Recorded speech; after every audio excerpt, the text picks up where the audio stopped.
Hello everyone, welcome back to my channel. आज के video में हम मसल एक्शन के 4 कंपोनेंट्स के बारे में पढ़ेंगे।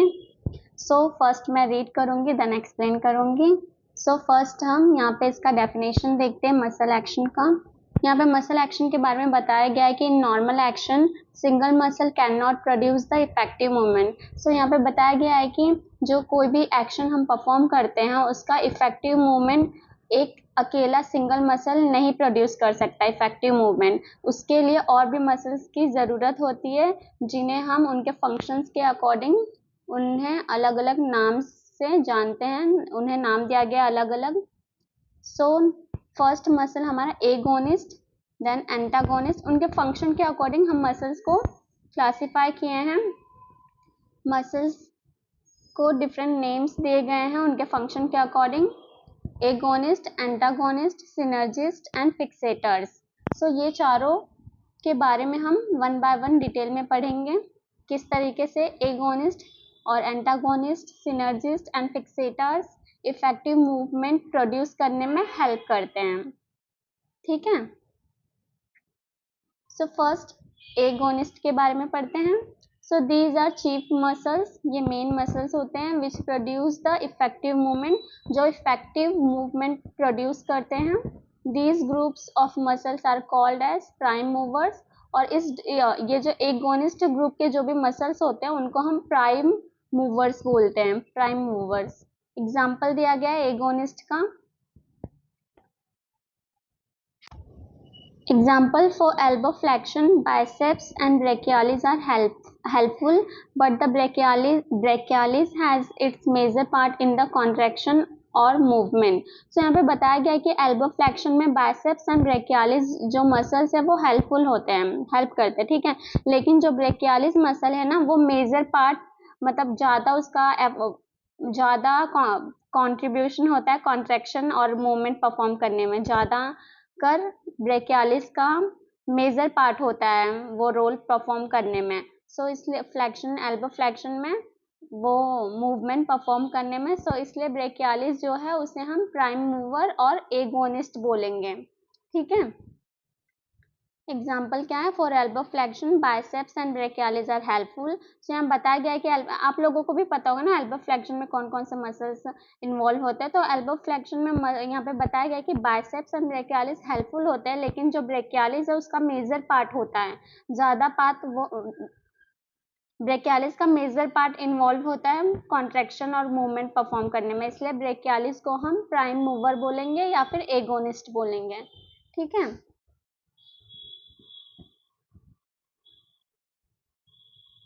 देन सेकेंड है एंटागोनिस्ट। एंटागोनिस्ट क्या होता है? These are the muscles which is acting against the agonist. Agonist के अगेंस्ट में जो मसल एक्ट करता है वो एंटागोनिस्ट होता है। एग्जाम्पल दिया गया, एग्जाम्पल के थ्रू समझेंगे। Triceps act as the antagonist to the brachialis while flexing the elbow. यहाँ बताया गया एग्जाम्पल के तौर पे कि एल्बो फ्लेक्शन में जो ब्रेकियालिस है वो एल्बो फ्लेक्शन में हेल्प करता है ना, तो उसका एंटागोनिस्ट जो मसल है उसके अपोजिट में ट्राइसेप्स, वो उसका एंटागोनिस्ट होगा। ठीक है, जो ट्राइसेप्स हैं ब्रेकियालिस के पीछे से, ब्रेकियालिस तो एंटीरियर एस्पेक्ट में है ना, हैंड के हमारे एंटीरियर एस्पेक्ट में ब्रेकियालिस मसल ना, और पोस्टीरियर एस्पेक्ट में हमारा ट्राइसेप्स है। ब्रेकियालिस हमारा एगोनिस्ट है, तो उसके अपोजिट में जो ट्राइसेप्स मसल है वो हमारा एंटागोनिस्ट है, वो एंटागोनिस्ट का फंक्शन करता है। यहाँ पे बताया गया एल्बो फ्लेक्शन में ब्रेकियालिस के अपोजिट में जो ट्राइसेप्स है वो एंटागोनिस्ट जैसा एक्ट करता है। If the agonist contract, the antagonist goes for relaxation by the neurological reflex. Then बताया गया है कि अगर जो एगोनिस्ट है वो कॉन्ट्रैक्ट होगा, एगोनिस्ट मसल, तो एंटागोनिस्ट मसल उसका अपोजिट काम करेगा, वो रिलैक्स होगा, क्योंकि ये न्यूरोलॉजिकल रिफ्लेक्स है, उसके थ्रू ये बॉडी का जो मसल मूवमेंट है वो न्यूरोलॉजिकल रिफ्लेक्स के थ्रू ये होता है। सपोज बाइसेप्स फ्लेक्स हो रहा है तो उसका अपोजिट हमारा जो ट्राइसेप्स है वो रिलैक्स होगा। ठीक है, बाय द न्यूरोलॉजिकल रिफ्लेक्स के द्वारा। Same mechanism is used in the PNF techniques to reduce the spasm और the spasticity of the muscle group. और ये सेम टेक्निक जो न्यूरोलॉजिकल रिफ्लेक्स है, ये सेम मैकेनिज्म यूज होता है हमारे पीएनएफ टेक्निक में। जो मसल का स्पास्टिसिटी होती है, टाइटनेस, और जो स्पाज्म होता है, स्पाज्म मतलब सडन इनवॉलेंटरी मसल कॉन्ट्रैक्शन जो होता है ना, वो कम करने के लिए पीएनएफ का जो टेक्निक है उसमें भी ये न्यूरोलॉजिकल रिफ्लेक्स यूज होता है, सेम टेक्निक यूज होता है मैकेनिज्म। सो एगोनिस्ट एंटागोनिस्ट का जो मैकेनिज्म है, ये सेम मैकेनिज्म पीएनएफ टेक्निक में मसल स्पास्टिसिटी और स्पाज्म को रिड्यूस करने के लिए यूज होता है। देन थर्ड कंपोनेंट है हमारा सिनर्जिस्ट। सिनर्जिस्ट में सिन मतलब विथ, ठीक है। The name itself explains us the muscle acting with the other muscles. So इसमें क्या होता है, सिनर्जिस्ट में बहुत सारे मसल्स टुगेदर फंक्शन करते हैं। सो इसलिए यहाँ पे बताया गया है कि जो इसका नाम है उसके नाम से ही हमें पता चलता है कि जो मसल है वो दूसरे मसल्स के साथ फंक्शन करते हैं, एक्ट करते हैं। The synergists are acting with the agonist and making stronger the action of agonist. So जो सिनर्जिस्ट होता है ना, सिनर्जिस्ट वो एगोनिस्ट मसल्स के साथ एक्ट करके जो मसल का जो एक्शन है उसे स्ट्रॉन्ग बना देते हैं, स्ट्रॉन्ग एक्शन परफॉर्म करने में हेल्प करते हैं। एग्जाम्पल दिया गया है, biceps act as a synergist to brachialis for the elbow flexion. So brachialis जो है उसको बाइसेप्स हेल्प करता है एज अ सिनर्जिस्ट, साथ में फंक्शन करके वो एल्बो फ्लेक्शन को, स्ट्रॉन्ग एल्बो फ्लेक्शन परफॉर्म करने में हेल्प करता है। सो एग्जाम्पल याद रखना, जैसे कि बाइसेप्स जो है वो एज अ सिनर्जिस्ट ब्रेकियालिस को हेल्प करता है एल्बो फ्लेक्शन में, ठीक है। एग्जाम्पल्स याद रखोगे तो आपको इजीली याद रहेगा कि एगोनिस्ट क्या करता है, एंटागोनिस्ट क्या करता है, किस तरीके से ये दोनों मिलकर सिनर्जिस्ट में एक दूसरे की हेल्प करते हैं। देन फिक्सेटर्स के बारे में पढ़ते हैं। सो लास्ट कंपोनेंट है fixators. So fixators are the muscle which fixes the attachment of the agonist, antagonist and synergist. So यहाँ बताया गया कि जो फिक्सेटर्स मसल है वो क्या करते हैं, जो एगोनिस्ट, एंटागोनिस्ट और जो सिनर्जिस्ट के जो मसल्स का जो ओरिजिन होता है ना उसे फिक्स करके रखते हैं, स्टेबलाइज करके रखते हैं, सो दैट मूवमेंट अच्छे से हो सके। Example, the muscle attached with the shoulder girdle to the trunk act as the fixator for the deltoid action. So इसको समझने के लिए एक एग्जाम्पल, जैसे कि जब हम आर्म को लिफ्ट करते हैं बॉल को फेंकने के लिए, तो जो हमारा शोल्डर और बैक का जो मसल्स है जैसे कि ट्रेपीजियस और सेरेटस एंटीरियर, वो फिक्सेटर के जैसे एक्ट करने लगता है, वो फिक्सेटर के जैसे एक्ट करता है, सो दैट जो हमारा शोल्डर ब्लेड है वो एक प्लेस पर होल्ड करके रखे रहे, एक प्लेस पर रुके रहे, सो दैट जो डेल्टॉइड मसल है वो आर्म को लिफ्ट कर सके बॉल को फेंकने के लिए। सो फिक्सेटर क्या करता है, वो जो भी एगोनिस्ट, एंटागोनिस्ट और जो सिनर्जिस्ट मसल है उनके ओरिजिन को स्टेबलाइज करके रखता है, सो दैट अच्छे से जो भी मूवमेंट है, जो एक्शन है वो इजीली अच्छे से परफॉर्म कर सके।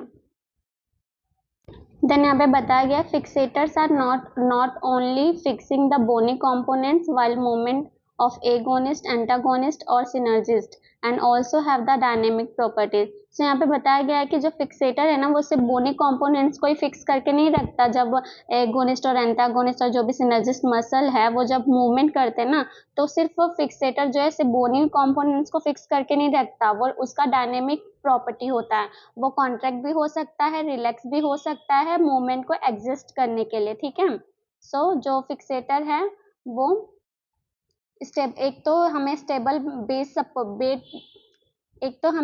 बेस प्रोवाइड करता है प्रॉपर मूवमेंट के लिए, और वो मूवमेंट को एडजस्ट करने के लिए कॉन्ट्रैक्ट और रिलैक्स भी हो सकता है। देन यहाँ पे बताया गया it is not only having the isometric contraction but also has isotonic in alternating the pattern of movement. So यहाँ बताया गया कि फिक्सेटर के पास सिर्फ आइसोमेट्रिक कॉन्ट्रैक्शन नहीं होता है, उसके पास आइसोटोनिक कॉन्ट्रैक्शन भी होता है। मूवमेंट जैसे हम मूवमेंट परफॉर्म करते हैं, जैसे मूवमेंट चेंज होता है उसके अकॉर्डिंग उसका ये जो मसल कॉन्ट्रैक्शन है उसका पैटर्न भी चेंज होता है। आइसोमेट्रिक कॉन्ट्रैक्शन करता है समटाइम्स आइसोटोनिक कॉन्ट्रैक्शन करता है मूवमेंट को एडजस्ट करने के लिए। ठीक है, आइसोमेट्रिक मतलब इसमें जो लेंथ होगा मसल का वो चेंज नहीं होगा, सेम रहेगा। आइसोटोनिक में जो लेंथ है वो चेंज होगा, सिर्फ इसमें जो लेंथ है वो चेंज होगा, टोन सेम रहेगा। देन यहाँ बताया गया fixator work is very much needed in normal day to day activities. So यहाँ बताया गया कि फिक्सेटर का ना बहुत ज़्यादा ज़रूरत होता है डे टू डे एक्टिविटीज़ में, नियरली 75%। एग्जाम्पल दिया गया है जैसे कि थ्रेडिंग इन द निडल और थ्रोइंग द बॉल को थ्रो करने के लिए, और सुई में हम जब धागा डालते हैं तो उसमें हमें क्या जॉइंट को एकदम स्टेबल रखना होता है ना, उस समय हमें फिक्सेटर हेल्प करता है।